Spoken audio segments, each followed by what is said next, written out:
pipe installation concept. Okay, we have to first marking the alignment. Okay, our pipe center line alignment, and we have to follow also pipe elevation. Okay, when center line alignment marking finish,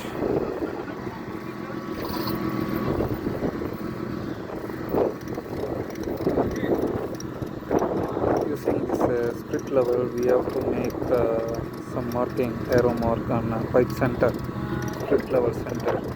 Okay, then pushing both sides.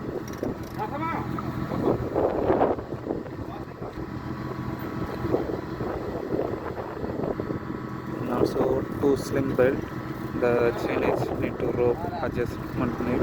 Also downside, both side corner using sling belt, and need to tight for go to inside the pipe.